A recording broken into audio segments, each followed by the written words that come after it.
When should you consider rehoming your dog? I've seen some discussions around this recently that made me think it's time for another video like this. For context, I'm Gabrielle Johnson. I own Best Life Dog Services. I'm a certified dog behavior consultant with my bachelor's degree in psychology and sociology. I work with clients worldwide on cases of aggressive behavior and nervous system dysregulation, which includes things like trauma, chronic stress, anxiety disorders, hyperarousal, and hypoarousal. And I've probably had this conversation dozens of times. This conversation is, where do we go from here?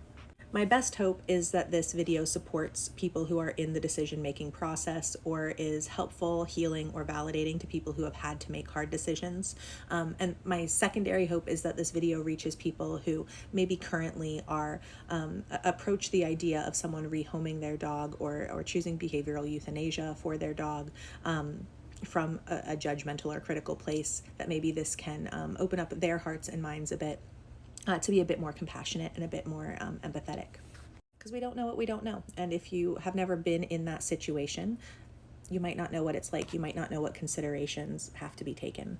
So let's humanize this process a little bit. I also want to mention that behavior concerns are not the only reason that someone might choose to rehome their dog, and it's not the only valid time to rehome a dog. It is the lens I'm going to focus on because it's what I'm most familiar with, and my hope is that this would still be helpful to folks who may be in a slightly different situation. But behavior concerns are one of the main reasons that folks may choose to rehome their dog, may choose to return them to the shelter or the breeder or to a rescue. So, in a behavior case, when your dog is dealing with behavior issues, we have 4 options.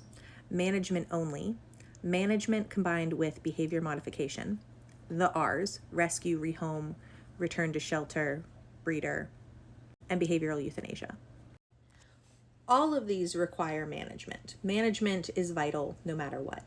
But sometimes we may do just management. Management refers to essentially making sure the problem doesn't get worse. Management keeps everyone physically safe. It prevents negative associations from becoming stronger, from the dog getting more fearful or more frustrated. It prevents trigger stacking of stressors, which can lead to bigger unsafe incidents. And it prevents unwanted behaviors from being rehearsed. So sometimes we might just manage a situation. A really common place to do this is resource guarding, depending on the resource guarding, of course. But if you have a dog who growls at the other dog while eating his food, the easiest thing to do is just manage that situation. Just feed the dogs separately. That's going to be much easier than going down a behavior modification rabbit hole and trying to get the dog comfortable with eating their food around the other dog. Just manage it, right? Management plus behavior modification is the second option. It takes a lot of resources. So does management. Management can also take a lot of resources. It takes a lot of time. It takes a lot of energy. Sometimes it can mean doing double or triple the work you would have been doing otherwise. It can take a lot of financial resources. And you add behavior modification onto that, and it can be even more so. It's exponential. It's not just a matter of wanting to. It's also a matter of having the time, of having the emotional bandwidth, of having the social support, of having the physical space, of having the financial resources.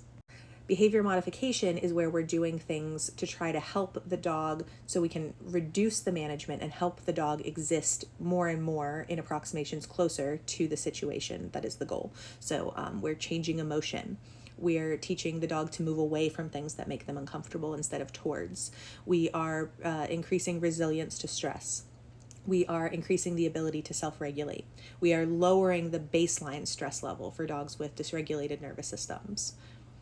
In both management and behavior modification, we are also, of course, looking holistically at the dog's needs. So we are investigating health concerns. Up to 80% of cases involving aggression involve health concerns. If you are dealing with a dysregulated nervous system, you are going to have health concerns because the body and mind are not separated. And if your body constantly thinks you're being chased by a lion, that's going to wear and tear your body. We're looking at sleep hygiene. We're looking at nutrition. We're looking at social, physical, and mental enrichment. We're looking at opportunities for species typical behaviors. We are looking at sensory enrichment. We're looking at feelings of safety and security. We're looking at agency. We're looking at resilience to stress. There's a lot that goes into it. In behavior modification, we are trying to go down this path, this long path of expanding what the dog can access in their life. There are sort of 3 situations, 2.5 situations, where we might say neither of these options are working. We need to consider our other options, the R's, the rehome, return to rescue, shelter, breeder, or behavioral euthanasia. And that is when the management or the management and behavior therapy are no longer sustainable. And that could be due to quality of life. We're saying this management is not sustainable because this level of quality of life for either the dog in question or the other pets in the home or the people in the home is not sustainable. Or we might be saying the risk is not acceptable. The risk of a management failure could be high, could be low. The risk of it happening, the result that would happen from this management failure is not acceptable. If we say, if my management fails, there will be a level 4 dog fight. If my management fails, my child could end up in the hospital. If my management fails, my dog could get out and attack another dog. These are types of situations where we might say the level of risk is not acceptable. And you can see here how we're not just having to balance the well-being of the pet in question, but also for the other members of the household and for society, the community. This is not a position that your average pet parent ever thought they would be in. This is like a philosophical, existential crisis. It is heart-wrenching to have to be in this position and balance all of these factors and then make a decision. None of these decisions feel good. None of them feel good. They're all very hard. They're all very resource heavy. It blows my mind because some people who have not been in this position, they think that people must be making this decision flippantly. I've never seen anyone make this decision flippantly. I've seen people devastated. I've seen families decimated by these decisions. No one's making this decision lightly. So if we say this is not sustainable, either due to quality of life or lack of resources, or the safety risk is not an acceptable level of risk, we're looking at our other options. So when do we rehome over behavioral euthanasia? I will say this is kind of a flowchart. Usually behavioral euthanasia is the choice when the other choices are not choices. So when is rescue, shelter, return to breeder, rehoming an option? Well, these are the considerations. So we need to consider, would a different environment significantly shift the issue? Or would we be passing the problem along to someone else who does not have the relationship that you already have with your dog? It's an important question. So if I have a dog whose like main thing, like 90% of the problem, right? That's a completely made up number, but like a huge part of the problem is that this dog is terrified of noises. And I live next to a gun range and an Air Force base.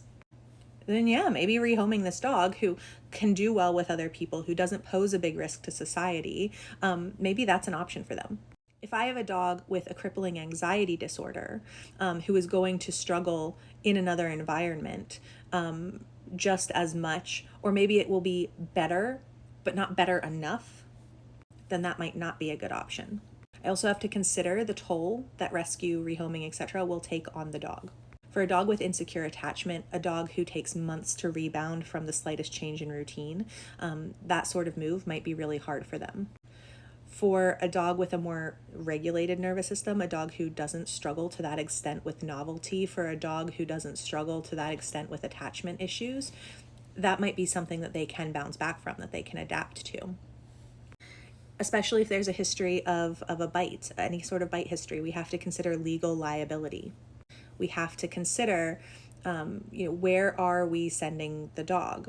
Is there a risk that someone will try to treat the dog's mental illness or trauma with punishment, with aversives? Or that they will not take the concern seriously and put the dog in a situation where someone is going to be harmed? Ethically, legally, what are the potential repercussions? Sometimes the option is to return the dog to the shelter or the rescue, knowing that the dog is not going to be adoptable and that they will be doing the behavioral euthanasia. There are a lot of legal and ethical considerations for a rescue or a shelter to adopt out a dog with behavior concerns, and the bar is much higher than for a dog already existing in a home. So these are the questions that people in this situation have to wrestle with, and then, depending on those answers, we may move on to considering behavioral euthanasia. People in this situation deserve compassion and support.